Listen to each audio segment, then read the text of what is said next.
It's Twitter requires a premium account, so I have to remove that.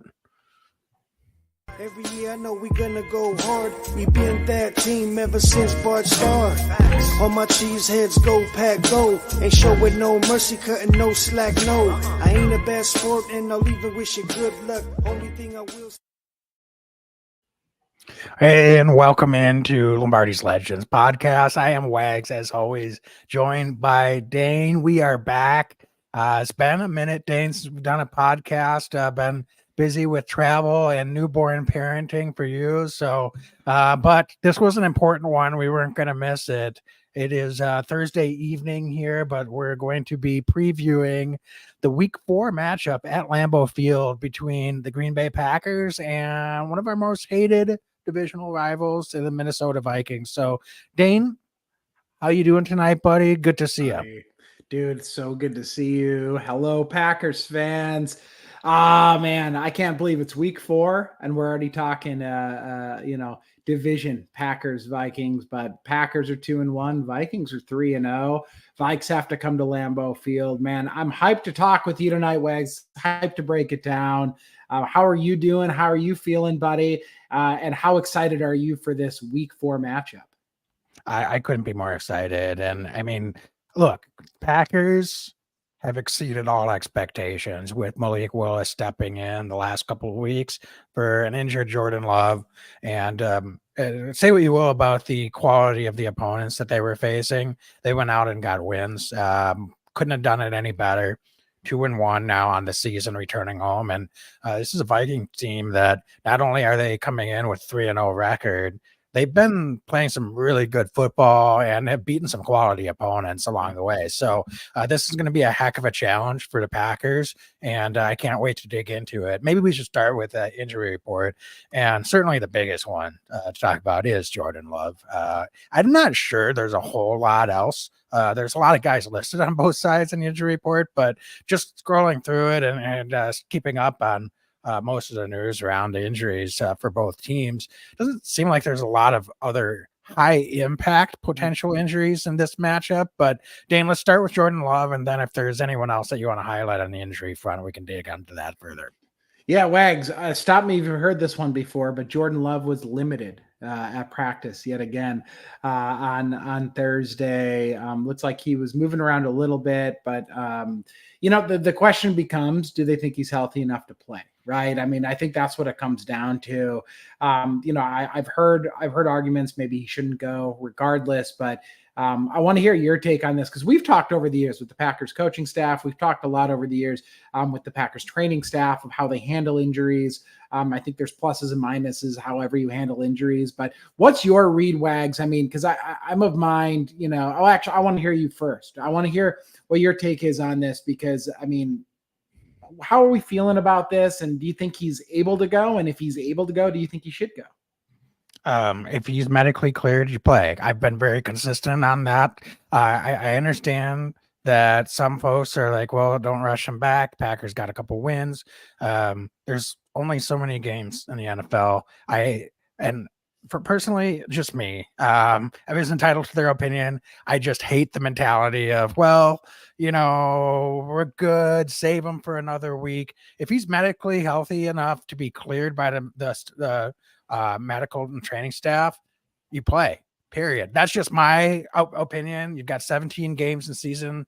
You can't be, playing too fast and loose with opportunities to go out there. You need to get wins any way you can get them. Any week you can get them. Yep. And frankly, it's not just Jordan Love, but any of these guys' job to go out there and play football. There's risk inherent every week. So you could make an argument that if a team is, 8-2, well, maybe we'll just rest all the starters this week. When does that ever happen? That's never happened. So taking that to an extreme, I understand, but if players are healthy enough to play, they play. And that's just, I think, the same mindset that coaching staff, players are all going to have. Certainly, I don't want to go out there too early. If they're not ready, then don't play.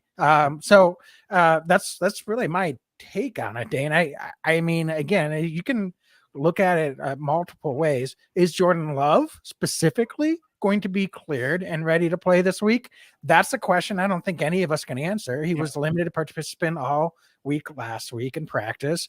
I think reading between the lines, there was optimism, but realistically, I don't think anybody was terribly surprised that he was not out there and ready to go last week. And we'll see what happens this week if he's cleared and ready to go. I mean, it's been pretty consistent. As much as people want to buy into the gamemanship of what the coaching staff is doing and how the Packers are handling this, the reality is that this was reported initially as a 3 to 5 week injury, and this is 3 weeks, maybe a little over 3 weeks when we get to Sunday from the initial injury. So if he plays Sunday, that's on the front end of that timeline. So I think that's as optimistic as we could have reasonably hoped for from the beginning.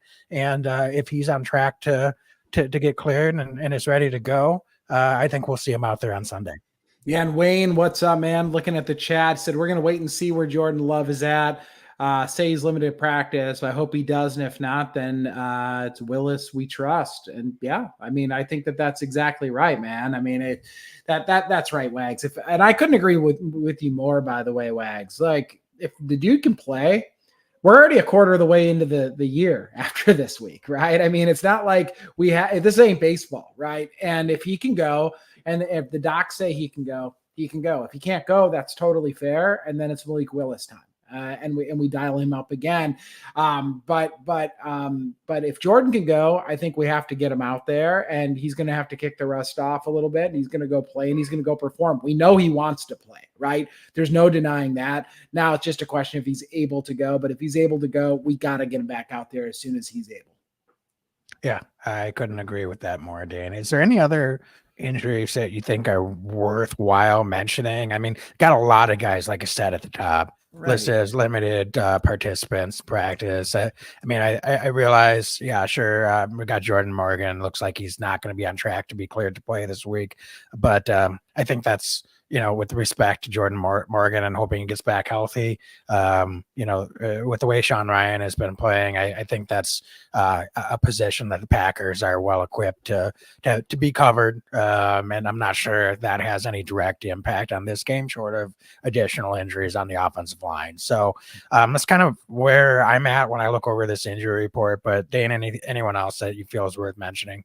No, I mean, not really. Devontae Wyatt was added to the injury report today, but I agree. I mean, I think everybody's pretty much ready to go here. The big question mark's Jordan Love, but, we're not sports talk radio, right? That is going to go into it for 2 hours or 2 segments about will he, won't he. If he goes, he goes, and if he doesn't, then it is Willis time, and we're going to expect this team to perform either way. All right, maybe that's a good segue then into key matchups. And let's stick with the offensive side of the ball for the Packers against this Vikings defense. Second year under defensive coordinator Brian Flores, and they're just a lot of discussion about how well they're mixing up coverages. The illusion of complexity is kind of a catchphrase that a lot of coaches around the league like to utilize when talking about their defensive matchups and looks.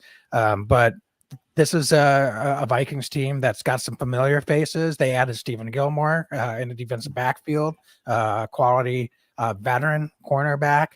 And I mean, they've been giving teams fits. To hold the Houston Texans to 7 points in their matchup last week is super impressive with how many weapons that team has, led by CJ Stroud. So even if Jordan Love is healthy in this one, they pose a lot of challenges on the defense side of the ball with their scheme and with their personnel. So Dane, when you're looking at key matchups for the Packers, who's the first guy you're looking at if you're drawing up a game plan to try to attack this Vikings defense?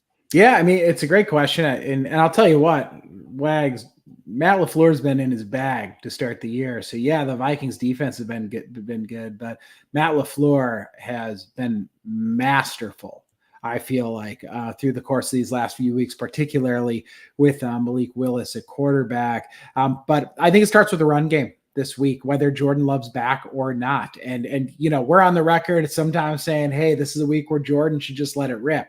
But this week, whether Jordan's back or not, the Vikings have been really stingy against the run. They've been, and that then is, I think, allowed them to be more aggressive after the quarterback, because they've been getting teams into third and longs, and that's always more beneficial for defenses in the National Football League. So I look at Josh Jacobs and I look at Emmanuel Wilson, Wags. It just starting off right there, getting that offensive line going, being consistent with the run game, taking some pressure off the quarterback. Because if it's Malik Willis, he's going to be limited with his knowledge of the playbook, and LaFleur is going to have to get crafty. If it's Jordan Love, he hasn't played for a few weeks, and there's no way he's going to be 100%, right? Coming back from an injury, he might not be quite as mobile for a couple of weeks as he shakes that rust off. So Wags, I think it is absolutely paramount importance for this Packers team to run the ball and really try to establish the run. We've seen some really good stuff out of Jacobs. We've seen some really good stuff out of Emmanuel Wilson. The offensive line has really, I think, taken it upon themselves to push piles and do what they need to do on the ground. But this week is probably their biggest test to date this year against a really good run stopping team. So if we can control the line of scrimmage and get the run going early and fairly often, I like our chances to be successful on Sunday.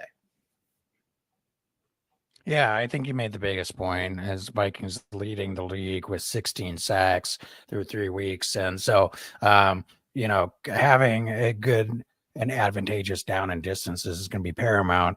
And certainly the offensive line has looked really good at times, and it's gotten some stretches where we've been able to get some things going on the ground. We've certainly relied on that. I don't think it's necessarily just been with the running backs, obviously, the last couple of weeks.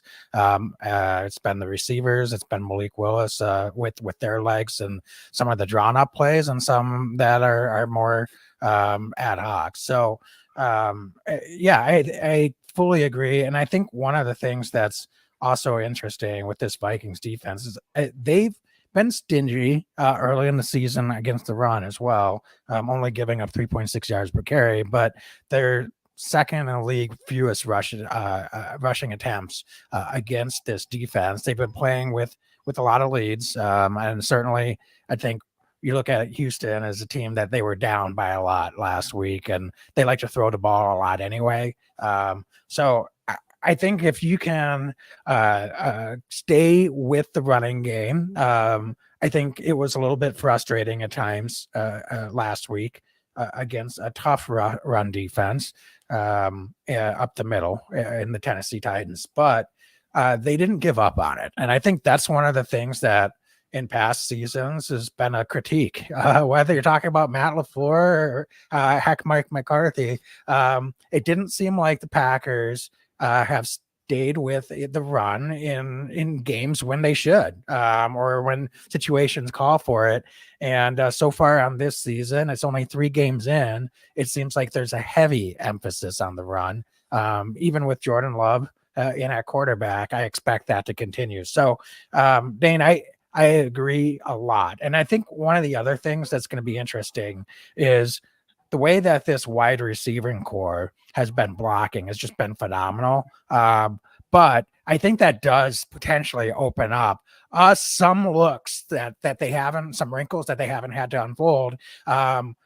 Again, whether it's Malik Willis out there, I think you saw them start to trust him a little bit more as a passer last week. I'd be interested to see what wrinkles they're able to do with some of these personnel groups in play action. We haven't seen a lot of that last couple of weeks, but I would bet the Vikings are going to be geared up to try to take away this rushing attack. And so that could open some things up underneath with play action. And that could soften up this defense a little bit too. Look, the task isn't easy, but I do expect that we'll get more involvement, particularly from Romeo Doubs this week. I think he's going to get more targets in this one. And I fully expect Jaden Reed will continue with a healthy complement of targets as well. Wags, so we talk about running backs, wide receiver. The tight end position has been something that's been really fascinating. Tucker Kraft's ascension, getting a lot more snaps this year in comparison to Musgrave. They really like the Packers coaching staff really likes what Tucker Kraft's able to do blocking as well as in the pass game. Something that we highlighted one of our previous podcasts was that just a one-off, or is this something that's maybe becoming a bit of a trend? It seems to be becoming more of a trend. Tucker Kraft this week has a shoulder injury. He's going to play. He's a really tough kid. How do the Packers get these tight ends in here? And do you believe that could be a mismatch against this Minnesota Vikings defense? Potentially. I think we saw last week Luke Musgrave was in and kind of more on an H-back position. The play before the beautiful screenplay to Emmanuel Wilson for a touchdown, put Packers up 27-7. He got blown up. I mean, he got thrown into Emmanuel Wilson, and that was the reason why there was, I think, like a 4 or 5 yard loss on first down with a run. So Luke Musgrave clearly is a guy that, from a pass catching standpoint, we saw what he could do. It seemed like he was open every time they sent him on a route last year, but clearly, with the personnel groups and maybe potentially with Malik Willis at a quarterback, or just in general, Packers feel like what Tucker Kraft's bringing to this offense is another level of physicality. And I mean, the way he's blocking, he's just mauling guys downfield, and that's opening up a lot of things. So I don't think it's just, I think this is more than just a short trend. I think Tucker Kraft is a pretty good receiver as well, despite that drop last week. He may not have quite the level of speed and the hands as a target as Luke Musgrave, but with the number of dimensions that he brings to this offense as a blocker and an inline blocker, I think clearly he's going to continue to get the lion's share of the snaps. Perhaps there's opportunities from a personnel standpoint to have both of them out there and more snaps together. I don't think that happens with Malik Willis at quarterback, but perhaps once Jordan Love returns, if that's this week or if that's in a future week, we'll start to see more of those types of personnel packages as well. But Luke Musgrave has got to bring, I think, another gear of physicality, because those are things that are going to stand out on tape. And you got another guy that's delivering on that. It's hard to justify bringing him off the field and putting the other guy in there. Good insight. Great insight. Is there anything else offensively that you think these Packers can take advantage of against the Vikings? Or do you want to switch on over to the Packers defense against a surprisingly efficient Vikings offense through 3 weeks? Yeah, I will be curious to see how the Packers try to keep them honest vertically. I mean, I think there's going to be situations where they're going to have to try to take some shots.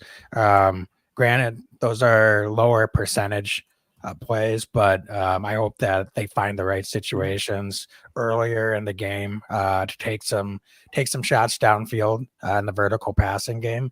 I realize you could say that pretty much any week, but it wasn't really an element that needed to happen, even though I think certainly Malik Willis had some nice completions on third down last week. They were there, aside from the long throw to Christian Watson in first series, they didn't really need to test that Tennessee Titans defense vertically. They were able to really control the line of scrimmage and move the football pretty efficiently. I think this is a matchup where you're going to have to try to keep the Vikings defense honest and see what connection you can make in the vertical pass game. So it might require more than one attempt downfield. I think they're going to have to take a few different shots. Yeah, it's funny you talking about Christian Watson, Wags. Back-to-back weeks, we had Dobbs and then we had Watson, kind of Randy Moss defensive backs. It lends itself to how deep this wide receiver group is. It's something to just extremely important. But I agree with you. I think this is something where you got to attack downfield. This is a fast Vikings defense through these first few weeks. This is a defense that is not afraid to attack at all. And if we're not establishing the run, if we're not taking our shots when those shots are presented, the Vikings are going to smell blood in the water. They've been really good so far at that this season. So you're right. We can't just dink dink and dunk against this Minnesota Vikings defense. I think that, through attrition, they will wear you down. So I think this is something where the Packers do need to just really get vertical when the opportunity presents itself. Yeah, and I think there's a couple of things that I'm really looking for. Can the Packers continue to take care of the football? That's been something that's gone exceptionally in their favor, particularly the last couple of weeks. And can they clean up some of these penalties on the offensive line? That's something that's really been putting them behind the chains in certain situations, and not something they can afford to do this week. So you mentioned offensive line, get the run game going. Yes, and let's try to see if they can clean up some of those drive killing penalties up front, and stay ahead of the chains. And certainly that can make a big difference as well, particularly when you're talking about a defense that is going to try to pin their ears back when they're able to in certain down and distance situations. So it's going to be incumbent, I think, on the Packers to have a cleaner game from a penalty standpoint as well. Yeah. A Packer great comes to town, no longer a Packer, Aaron Jones. I think that's the storyline, of course, this week. He's one of many weapons this Minnesota Vikings offense has. But how do you feel, before maybe we do the breakdown, what emotions are you feeling having Aaron Jones coming back? I know a lot of Packers fans, myself included, it's a mixed bag. I want him to be a successful guy. I don't really want him to be successful for the Vikings, certainly not against the Packers, but one of the great all-time Packers, a first ballot Packer Hall of Famer, comes back to Lambeau. How are your emotions with that, Wags? Yeah, I mean, my emotions are fine. I like Aaron Jones a lot as a Packer. He's a great human. Wishing nothing but the best, as you said. As a matchup, I think he causes problems for this Packers defense. I'll just be honest with you. I mean, just looking at him as a player, he's the type of running back that tends to give Packers defenses fits. And if he gets out of space, I do have concerns about their ability particularly at the second level, to be able to chase and contain Aaron Jones. So what does that mean? Where we've seen Aaron Jones struggle at times is when it gets mistimed or redirected at the line of scrimmage. So he likes to bounce, whether that's a bounce cut or if that's a bounce outside. And so the guys at second level, Quay Walker, Isaiah McDuffie, particularly, they're going to need to mind their eyes and their lane discipline. The guys up front, I think if they can, the defensive line continue to play the level that they have been, particularly in the run game. I mean, what they did as pass rushers last week in the second half was next level, but against the run, they've been really solid, I think, so far this year. Those are the things that can make a difference. I'm really looking for Kenny Clark to have maybe his strongest performance of the year this week. I don't want to steal your thunder, but every season since Garrett Bradbury's been drafted by the Vikings, you love to highlight that matchup. And so, Dane, I'll let you comment on that further. But really, I think it starts with the guys up front. And can they get a push and get Aaron Jones off of his timing so that he can't hit that seam or that gap with a head of steam? Because when he does that, he's able to cut so quickly that I think that poses a lot of challenges for the guys that we have at the second level. It's not going to be an easy thing to do, but if we can win some of those matchups up front more often than not, I certainly think we can contain Aaron Jones. And that's got to be a big key to this matchup because Vikings have a lot of weapons on the outside at receiver as well. They sure do. Sam Darnold's played really good ball for them through 3 weeks. I'd like to make that end in week 4. And it starts with stopping the run. It stops with stopping our old pet Aaron Jones. You said it, Wags. Kenny Clark just has Bradbury's number. He's had it since Bradbury was drafted by the Vikings. Every single season, Kenny Clark dominates the line of scrimmage against the Vikings, against Bradbury.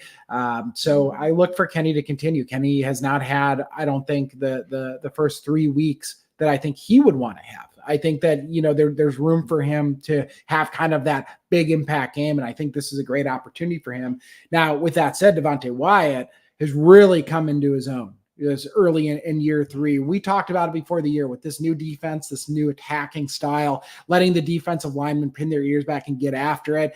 Not so much reading at the snap, but really going in and attacking guys, attacking gaps. Devontae Wyatt has absolutely thrived in that. I want to see him continue to build on that. I think he's a huge reason why we've been so good against the run. Wyatt has been really good. Yes, the sacks absolutely stand out, but Wyatt has been just a workhorse engine in there. And who else has been a little bit unsung? Maybe the stats don't pop is Carl Brooks. Carl Brooks is he's got a motor. He's active. He's always getting after it. Those 3 guys in there have been really, really good. TJ Slayton on paper as a starter, definitely more of the run stopping, run plugging guy in there. I like this defensive line. Yes, again, the sacks are great, but what they've done against the run largely, especially over these last couple of weeks, have been huge. And I think, Wags, the Packers are able to limit Aaron Jones, Chandler, the number 2 RB for the Vikings. If they're able to limit those guys and their opportunities and put that ball in Sam Darnold's hands, I really like where this Packers defense can do against this Vikings team. The Vikings, as you mentioned, they've been up a lot, and it's easier in this league when you're controlling the clock, when you're controlling the tilt of the field, you're controlling the scoreboard. The Vikings offensive line has also allowed Sam Darnold to be pressured at 40% of his snaps this year, 40% of the snaps. The Packers are coming off an 8-sack performance. So it doesn't take a rocket scientist to know if the Packers can get Sam Darnold into obvious passing situations, the Packers can release the dogs against this Vikings offensive line that has had a lot of trouble against lesser team defensive lines. I think the Packers defensive line is easily, by far, the most aggressive attacking defensive line that they've faced through these first quarter of the season.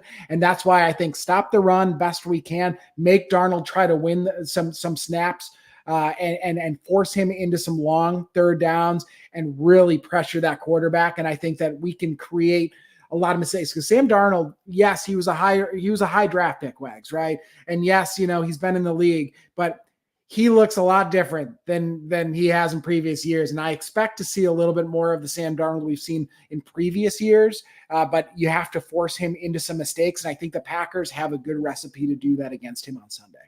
Yeah, I think so too. And I think just moving into another matchup that's gotten a lot of attention in previous Packer Viking games is going to be Justin Jefferson against Jair Alexander. So, I mean, Jair was critical of defensive coordinator Joe Barry. Get in line, Jair. All the Packer fans were too.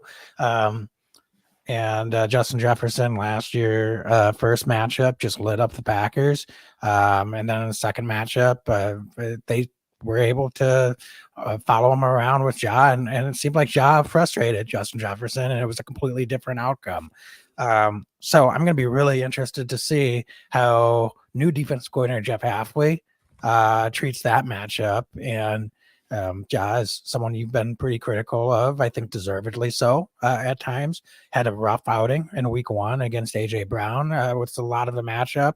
But he's played pretty good football the last couple of weeks. The pick 6 notwithstanding. So what do you expect from Ja and what could be a lot of Ja against Justin Jefferson this week? Yeah, I think Hafley's going to let him prove that he's the number 1 corner. It's what I think. I think Hafley, Wags, lets his guys try to ball out, and he gives them that kind of that space to do it. So I expect to see a lot of Jair Alexander versus Justin Jefferson this week. That's just my expectation. I don't think that this is going to be a lot of zone, a lot of just mix and match. I think that they're going to say, hey, Jair, play up to it, play up to the level and go take care of them. And the reality is this, Wags, you said it. Jair Alexander has had a lot of success where other cornerbacks have not. against Justin Jefferson. For his style of play, he's really crafty in there. I think that he's going to be really aggressive. He's going to be in Jefferson's face a lot this game. And I think Jefferson's going to get some of his because he's super talented. But I expect Jair Alexander to be really aggressive. I expect Hafley to let him be aggressive and stick with him around the field. And then Gapi in the chat mentioned Xavier over the top. McKinney's been, well on his way to another all-pro season so far with his play for the Packers. And I expect McKinney to get mixed in there and just be extremely active on the back end of this. So I don't think it's going to be one-on-one. And, if Jefferson's gone, he's gone. But I do think that Jair Alexander is going to be following Jefferson around. And I think he's going to be sticky on Jefferson. And the Packers will adapt if they need to. But based on past history, I'll put it this way. I'll be extremely disappointed if Hafley does not allow Jair Alexander to start the game mano a mano against Justin Jefferson. I think that he's earned that right, and I think that he's been too successful over the last number of years against Jefferson in that role to do anything but attempt that yet again. All right, fantastic. So, Dean, any other key components of this matchup for the Packers defense against this Vikings offense? Yeah, Rashawn Gary, the numbers aren't there. There was a flag last week on what would have been a sack.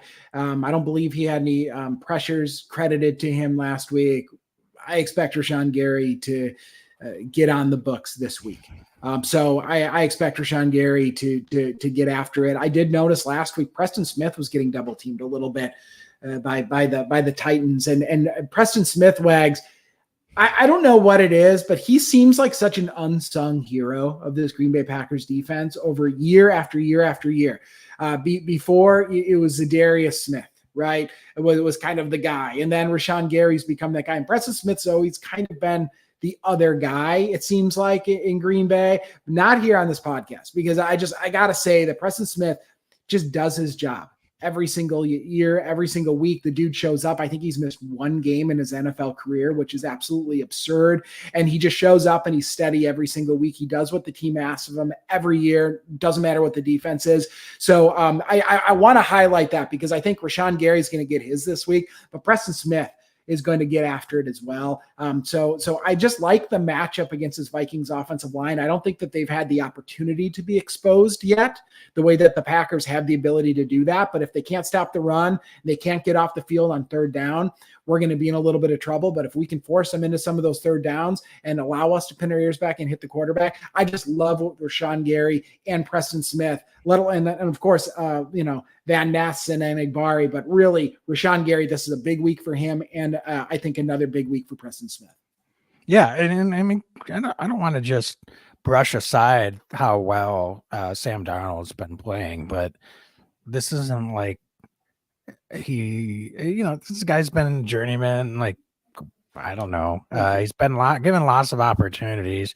Wasn't necessarily going to be the starter in Minnesota, maybe for a little bit of season, sort of the placeholder guy. Can we get after him a little bit this week, Dane? I like your call that his run of hot play early in the season. I'd love to see that come to an end here in Green Bay on Sunday. Let's see if we can rattle him a little bit. He likes to turn the ball over. There's a reason why he hasn't caught on as a starter in this league, and maybe he's found the right spot for him. We've seen that happen before, and clearly he was a top draft pick for a reason from a talent standpoint. But from a processing standpoint and just his ability to make all the reads and execute consistently at a high level, he hasn't shown it before. So let's not just sit back and allow Sam Darnold to get comfortable. Let's get after him early and often.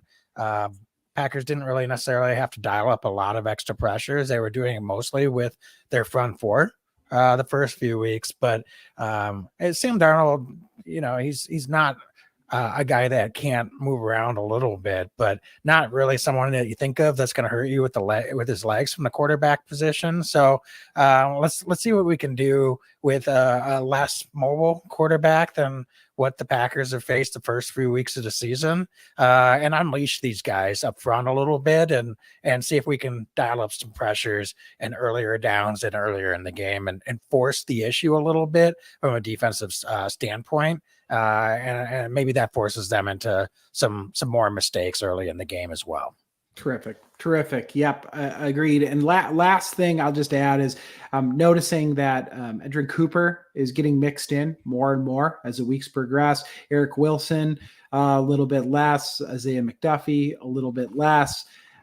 So just keep an eye on Cooper 56. I think that he has all the skills. He was hurt, in some of the camp, but they're definitely working him in. He's starting to get some more snaps in that nickel as well. So just keep an eye on him, because not only as a linebacker, tackling the ball carrier, but also potentially as another guy who can apply pressure. He's very adept at doing that. So, they've had him in limited packages thus far, but I expect that to continue to ramp up as these weeks progress. Yeah, absolutely. So, Dane, all right. So I think we're going to continue with the segment that we did last week. I introduced, or not last week, the week before. Yeah, I love this. Yeah. So we are calling the segment this year. You're at the end of the third quarter, you're ... if. So Dane, I'm going to start on the positive side. At the beginning of the third quarter, you're toasting the Packers with your beer or whiskey. If the Vikings are under 20 points, I really like the Packers' chances this week after three quarters. I think that the Packers, have the ability to put up a lot of points against this Vikings team. And if that's the case, I think that means that they've limited big plays from Justin Jefferson. I think that they've kept Aaron Jones on the ground and largely have kept, this offense in check. And then again, don't get me wrong, Wicks. I don't think that Sam Darnold's a world beater, but I don't think any of that. But I know Jefferson can score quick, right? And I know that Aaron Jones is still Aaron Jones. And there's a lot of things that they can do well. So if the Packers can keep them limited, and I said 20, maybe I should have said 17. 17. That means the Packers are doing their job, and I think that they're well in the mix going into the fourth quarter. All right. Dane, if at the end of the third quarter you're pulling out your hair, what's gone wrong? If I'm pulling out my hair, turnovers and penalties. If the Packers are losing the turnover battle and they continue to be the most penalized team in football, particularly along the offensive line, I might our follow-up podcast, I might be bald because I can't stand the penalties and I certainly can't stand the turnovers. So that's definitely the two things, but really the penalties, Wags, is the key, because I think that the no turnovers or very few turnovers have really helped cover up the penalty blemish thus far. But if you start to see another one of those creep up there, it could become extremely problematic for this team very quickly. All right, very good. So with that, let's get into X factors and score predictions. Who you got? I want you to go first, Wags. Yeah, for sure. All right, so I'm gonna stick. I said X factor last week was Dontavian Wicks. Didn't get heavily involved in the matchup, but I really feel like we're gonna see someone from this wide receiver core, if not multiple guys, come in this week, particularly if Jordan Love is back. And I like your notion of the run game being a key to getting things going offensively, but I really feel like this could be a week where this wide receiver group says, oh yeah, there's a reason why we thought this was one of the more talented young wide receiver cores in this league. Haven't been utilized a lot in the passing game the last couple of weeks. But I think Dontavian Wicks had a really good preseason. We know what he can do as a route runner. Hasn't had a lot of balls thrown his way so far in the young season. But I think he could make a big impact. And I don't know that he's going to be completely forgotten by this Vikings defense. However, I think when you get down to it, The Packers have a lot of guys that could pose matchup problems, and I think Dontavian Wicks gets his number called a few more times this week and potentially can have an impact on some big plays through the pass game this week. So I'm going to stick with Dontavian Wicks until he makes it work, and I think that'll be this week against this Vikings defense. Great. I'll go with the pass catcher too, but I'm it's going to be Tucker Kraft for me. Wags, limited with the injury, but extremely talented guy. He's getting such a high snap share for the Packers, and I look at this Vikings defense and I look at the things that they're good at taking away. I don't know how good they are at taking away valid tight end threats. And I think that Tucker Kraft is a big target. You're right. Musgrave maybe has a bit more of that catch radius, so to speak. But Tucker Kraft, just as an all-around football player, is such a problem for opposing defenses. And I think that this is a week where he very, very well gets in the end zone for the Packers and helps stretch the field and get some first downs in addition to the really proficient blocking. So Tucker Kraft's going to be my X factor this week on offense. All right. Fantastic. Defensive side of the ball, Dane, who do you got on the defense? I'm going with Devontae Wyatt. Really great start to the year. We expect Kenny Clark to be Kenny Clark, but we're going to blow stuff up in the interior of the Minnesota Vikings offensive line. We're going to stop the run. We are going to create pressure for Sam Darnold from within, and it all is going to start up front with Devontae Wyatt, who's having a breakout year 3 for this Packers defense. So Devontae Wyatt, it can be a game wrecker. And I think that this is just another week where we've seen it for the first few weeks. This is another week where he just helps take over series for this Packers defense. And if he's able to do that and he's able to hold this running game in check, in addition to all of his boys next to him, right? But if Wyatt can just make those impact plays against an offensive line that I do truly believe is suspect up the middle, then, this Packers team is well on their way to another victory. So Devontae Wyatt's going to be my defensive X factor. All right. I'm going to go with Quay Walker. For the reasons I mentioned, the matchup against Aaron Jones, I think it's going to be incumbent. A guy like Quay to be able to attack the line of scrimmage, not give Aaron Jones cutting lanes at the second level. He's got such good wiggle and ability to bounce and cut, particularly once he finds even just a little bit of space. Quay, honestly, he's had a few good plays, but largely I think has not played up to his potential so far this season. I think we need to see more from Quay Walker, and he's got all the talent. Something is missing a little bit in terms of his play, and I can't really put my thumb on it. Like I said, he's had some good plays, but hasn't really been as disruptive so far this season as we've seen in years past. And so I don't know if he's still adjusting to this new defensive scheme, and that's part of it. But he doesn't seem like he's moving as naturally as he did in the last couple of seasons. And which is strange because most everyone else seems to really be responding to this attacking style, but it's a good reminder that some players fit better in certain schemes. And so I still think Quay Walker is someone that can fit into any defensive scheme with the level of talent that he has.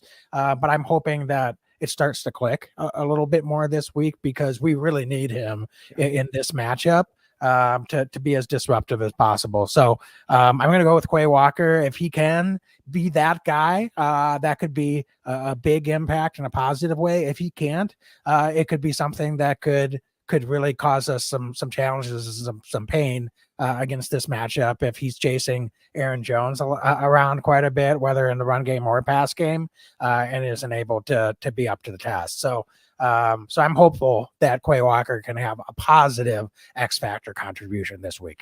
Oh, that's good. That's a really good one. Score prediction, Wags. I know it's tough, right? We don't know who the quarterback's going to be. So that could really drastically change the score realistically. But how are you feeling? What do you think? Yeah, I'm going to go 21-17 Packers. And I think the Packers come home here week 4 and are able to, put it together a solid game against this is a Vikings team that's playing a lot better than I think any of us expected. I thought that they might be with Chicago at the bottom of this division. And look, there's a long way to go. So we'll see what happens at the end of the season. But it sure looks like they're more of a playoff contending team and potentially, a team that's we hope the Packers are going to be at the top of the division or fighting for the top of the division. Thought it might be between Green Bay and Detroit, but we're going to see this week if the Vikings are for real. But it might be a three-way race to the end, the way that this Vikings team is performing. So anyway, we can get a win this week and put one in the left-hand column and give the Vikings their first loss of the season. Critical that we hold serve against divisional opponents at home. I don't need anything fancy, Dane. How about just a clean game? And Packers take care of business on the defensive side of the ball, do just enough against a tough Vikings defense, and come away with a win. This is great. And we're getting score predictions in the chat, folks. Feel free to drop them in. Kevin says 30-24 Packers. Go Pack, go. John says 31-10 Packers. John, good to see you back, buddy. And Gappy says 31-17 Packers. I love the optimism here tonight. I'm also, Wags, going to sneak up a little bit higher with these guys. I'm going to say 30. You miss Wayne's prediction there. Where's Danny. Wayne in there? 38-24 as well. So yeah, we've got some predictions that are a lot more optimistic than mine. They're all wins, which is great. So I hope the Packers are hanging 30 plus up against this Vikings defense. I would be one happy camper if that happens. Yeah, but I'm going to say 30-23 Packers are going to win this game. My daughter is. Oh, Dane, I Sorry. think we lost. I've got a 4-year-old that just ran in here, broke away from her mom. But 30-23 is what I have the Packers doing. It's going to be a really good game. And I think Narvison, Packers kicker, hits 3 field goals. Okay, great. Well, I think we can wrap it up. Folks, as always, be legendary and go Pack, go. Go Pack, go. Every year I know we gonna go hard. We been that team ever since Bart started. All my cheese heads go Pack, go. Ain't showing no mercy, cutting no slack, no. I ain't a bad sport and I'll even wish you good luck. Only thing I will. Okay, let's